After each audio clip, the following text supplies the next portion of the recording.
பெரும்பான்மை அடிப்படையில் நீங்கள் அரபியை போய் படிப்பீங்களா? இல்லை நான் போய் பஞ்சாபியை படிப்பேனா? ஹிந்தி ஆட்டோமேட்டிக்காக உள்ள 3வது இம்போஸ் ஆகிட்டு போயிட்டே இருக்கும். அப்போ இது வந்து மறைமுகமாக உள்ள திரிக்கிற விஷயம் தானே. அடுத்தது நீ வந்து முகமது இஸ்லாமியர் வாக்கு எனக்கு வேணான்னு சொல்லிட்டு போயேன், ஏன் இப்படி எழுதுற? அப்போ இனவாத அரசியலை தானே நீ பேசுற. இல்லை, இஸ்லாமியர்கள் தான் இந்த மண்ணின் பூர்வ குடிகள்ன்றதா யார் பேசுறாங்க? இதில் என்ன சொல்லியிருக்க? இஸ்லாமியர் ஓட்டே எனக்கு போறதில்லைன்னு பொது மேடையிலே பேசினாரு. அவங்க யாரும் எனக்கு போறதில்லப்பா, அவங்க போடவே வேணான்னு சொல்லி தான் பேசியிருக்காரு. அப்புறம் எப்படி நீ வந்து இங்கே கேட்குற? அதுதான் நான் சொல்கிறேன். இந்த திருப்பரங்குன்ற விஷயத்தில் பேசியிருக்காரா? ஏதாவது கருத்து தெரிவிச்சிருக்க? யூஜிசி இன்னைக்கு யூஜிசி கொண்டு வராங்க இந்த அடிப்படை, அதுக்கு எதிராக நாளைக்கு திராவிட முன்னேற்ற கழகத்தின் மாணவர் டெல்லி ஜந்தர் மந்தரில் போராட்டம் பண்ணுது. நீ என்ன பண்ணுற? அப்போ நான் சிறுமைத்தனமாக நீ இவர் வழிநடத்துகிறதுனால தான் 2 நாளைக்கு முன்னாடி சென்னையில் ஒருத்தன் ஏறி பெரியாரை செருப்பால் அடிக்கிறான்.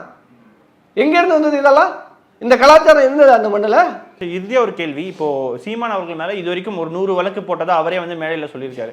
ஸோ அவர் கைது செய்யப்படுவாரா, இல்லை அதுக்கான ஏதாவது எண்ணங்கள்? ஏன்னா நீங்களே சொல்றீங்க சமூக பதற்றத்தை உருவாக்குறாரு அப்படின்னு சொல்லி பல குற்றச்சாட்டுகள் சொல்ல. அரசு கடமையை செய்யும், நிச்சயமாக விரைவில் அரசு தன் கடமையை செய்யும். நான் இப்போ கைது செய்யப்படுவாரு பகிரங்கமா சொல்றேன்.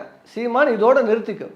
பெரியாரை தொட்ட நீ கெட்ட, இனிமேலும் திராவிட இயக்கங்களும் திராவிட முன்னேற்ற கழகமும் பொறுத்து கொண்டு போவாது. நீ வாயில வந்ததெல்லாம் பேசிக்கிட்டு போனா மீண்டும் நாங்கள் வந்து ஒரு கண்ணத்தை அறைந்தால் மறுகண்ணத்தை காட்டுகிற அந்த பரம்பரையில் நாங்கள் இல்லை. அதனால திராவிட முன்னேற்ற கழகத்துக்கு ஒரு வரலாறு இருக்கு. அந்த வரலாறு வேணாலும் திரும்பி படிச்சுட்டு வாங்க. அதனால நீங்க பொது வெளியில நீங்கள் பேசுகிறதை வைத்து இன்னைக்கு இப்போ இளைஞர் பட்டாங்க. இன்னைக்கு அவங்க அந்த புழற்சிக்கு போட்டாங்க. அந்த பையன் இந்த ஆள் பேசுனதை கேட்டு பெரியார் சிலை ஏறி செருப்பால் அடிச்சு இன்னைக்கு புழல்ல போய் உட்காந்துருக்கான். அவனோட குடும்பம் என்ன ஆகும், அவனுடைய வாழ்க்கை என்ன ஆகும்? இந்த ஆள் சுகபோகமா போய் உட்காந்துருவான்.